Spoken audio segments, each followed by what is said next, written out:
Bapak, Ibu, dan saudara-saudari terkasih. Salam sejahtera, salam damai beserta Yesus Kristus. Marilah kita membaca, mendengarkan, dan merenungkan sejenak firman Allah. Bacaan pertama. Terangmu akan merekah laksana fajar. Pembacaan dari kitab Yesaya. Beginilah firman Tuhan, supaya engkau membagi rotimu bagi orang yang lapar, dan membawa ke rumahmu orang miskin yang tak punya rumah. Dan apabila engkau melihat orang telanjang, supaya engkau memberi dia pakaian, dan tidak menyembunyikan diri terhadap saudaramu sendiri. Pada waktu itulah terangmu akan merekah seperti fajar, dan lukamu akan pulih dengan segera. Kebenaran menjadi barisan depanmu, dan kemuliaan Tuhan barisan belakangmu. Pada waktu itulah engkau akan memanggil, dan Tuhan akan menjawab. Engkau akan berteriak minta tolong, dan Ia akan berkata, "Ini Aku." Apabila engkau tidak lagi mengenakanku kepada sesamamu, dan tidak lagi menunjuk-nunjuk orang dengan jari dan memfitnah. Apabila engkau menyerahkan kepada orang lapar apa yang kau inginkan sendiri, dan memuaskan hati orang yang tertindas, maka terangmu akan terbit dalam gelap, dan kegelapanmu akan seperti rembang tengah hari. Demikianlah sabda Tuhan.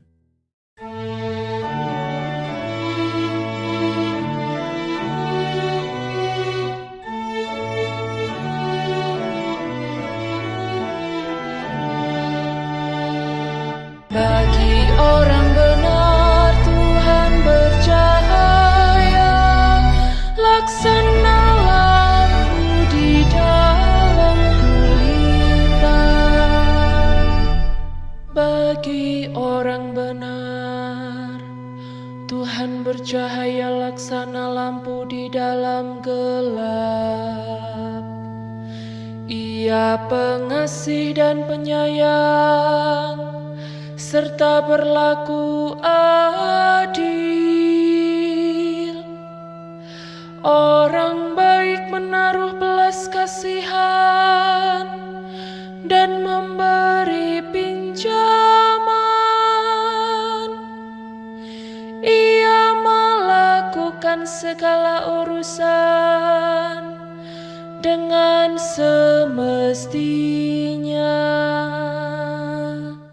Bagi orang benar Tuhan bercahaya, laksana lampu di dalam gulita. Orang jujur tidak pernah goyah, ia akan dikenang selama-lamanya. Ia tidak takut kepada kabar buruk. Hatinya tabah, penuh kepercayaan kepada Tuhan. Bagi orang benar Tuhan bercahaya, laksana lampu di dalam gulita. Hatinya teguh, ia tidak takut. Ia murah hati, orang miskin diberinya derma.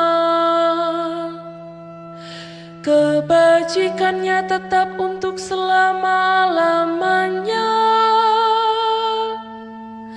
Tanduknya meninggi dalam kemuliaan. Bagi orang benar Tuhan bercahaya, laksana lampu di dalam gulita. Pembacaan kedua. Aku menyampaikan kepadamu kesaksian tentang Yesus Kristus disalibkan. Pembacaan dari surat pertama Rasul Paulus kepada jemaat di Korintus. Saudara-saudara, ketika aku datang kepadamu, aku tidak datang dengan kata-kata yang indah, atau dengan hikmat untuk menyampaikan kesaksian Allah kepada kamu. Sebab, aku telah memutuskan untuk tidak mengetahui apa-apa di antara kamu selain Yesus Kristus, yaitu Dia yang disalibkan. Aku juga telah datang kepadamu dalam kelemahan dan dengan sangat takut dan gentar. Baik perkataanku maupun pemberitaanku, tidak kusampaikan dengan kata-kata hikmat yang meyakinkan, tetapi dengan keyakinan akan kekuatan roh, supaya iman kamu jangan bergantung pada hikmat manusia, tetapi pada kekuatan Allah. Demikianlah sabda Tuhan. Syukur kepada Allah. Haleluya,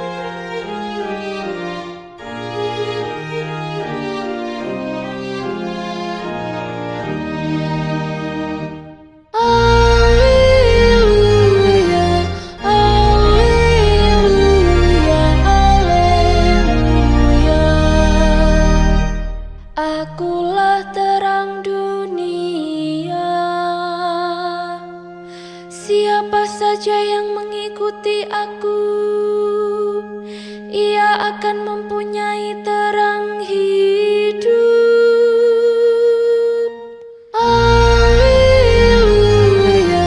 haleluya, haleluya. Tuhan bersamamu dan bersama rohmu. Inilah Injil suci menurut Matius. Dalam khotbah di bukit, Yesus bersabda kepada murid-muridnya, "Kamu adalah garam dunia. Jika garam itu menjadi tawar, dengan apakah ia diasingkan? Tidak ada lagi gunanya selain dibuang dan diinjak orang. Kamu adalah terang dunia. Kota yang terletak di atas gunung tidak mungkin tersembunyi. Lagi pula orang tidak menyalakan pelita lalu meletakkannya di bawah gantang, melainkan di atas kaki dian, sehingga menerangi semua orang di dalam rumah itu. Demikianlah hendaknya terangmu bercahaya di depan orang, supaya mereka melihat perbuatanmu yang baik dan memuliakan Bapamu yang di sorga." Demikianlah sabda Tuhan. Terpujilah Kristus. Bapak, Ibu, dan saudara-saudari terkasih, dalam perikop ini berbicara tentang status orang-orang yang menjadi pengikut Kristus atau orang Kristen. Setiap pengikut Kristus berstatus sebagai garam dan terang dunia. Sebagaimana Yesus berkata, "Kamu adalah garam dunia. Kamu adalah terang dunia." Artinya setiap orang Kristen adalah garam dan terang dunia. Garam dan terang dunia ini dipakai oleh Tuhan Yesus sebagai metafora untuk menggambarkan fungsi orang Kristen untuk memengaruhi dunia. Ada 3 karakteristik garam dan terang yang harus menjadi karakteristik orang Kristen untuk menjalankan fungsinya dalam dunia ini. Pertama, garam dan terang adalah kecil, tetapi mampu memberi dampak kepada yang lebih banyak, besar, atau luas. Garam dapat digunakan untuk mengasinkan atau mengawetkan makanan. Garam yang digunakan pun jumlahnya lebih sedikit dibandingkan dengan makanan yang diasinkan atau diawetkan. Demikian juga dengan terang. Terang dari nyala lilin mampu menerangi sebuah ruangan yang ukurannya lebih luas dari lilin tersebut. Belajar dari garam dan terang. Sebenarnya keberadaan orang Kristen yang minoritas di negeri kita bisa lebih berdampak di tengah masyarakat. Kedua, mengubah keadaan. Garam yang minoritas memiliki kekuatan untuk mengubah yang tawar menjadi asin. Demikian juga terang memiliki kekuatan untuk mengubah gelap menjadi terang. Keberadaan orang Kristen harus mampu mengubah keadaan sekitarnya. Ketiga, garam larutkan diri untuk memberi rasa asin di sekitarnya. Terang membakar diri untuk memberi terang di sekitarnya. Artinya, peran kita di tengah masyarakat diiringi dengan pengorbanan diri.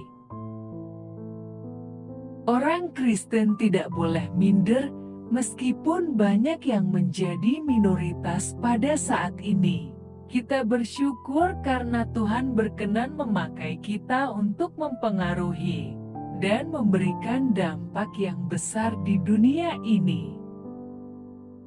Mari kita tunjukkan bahwa kita mampu berperan dan berkontribusi sebaik-baiknya di tengah masyarakat. Dengan demikian, pikiran, perkataan, dan perbuatan kita harus menjadi berkat bagi banyak orang. Marilah berdoa. Allah Bapa, sumber pengharapan, Engkau telah mengikat perjanjian dengan semua orang melalui Yesus yang terurapi. Semoga kami selalu berpegang teguh pada Dia dan berkembang menjadi umat yang patuh setia. Dengan pengantaraan Yesus Kristus, Putra-Mu, Tuhan kami yang bersama Dikau, dalam persatuan Roh Kudus, hidup dan berkuasa, Allah, sepanjang segala masa. Dalam nama Bapa, Putra, dan Roh Kudus. Amin. Terima kasih sudah mendengarkan dan merenungkan firman Allah.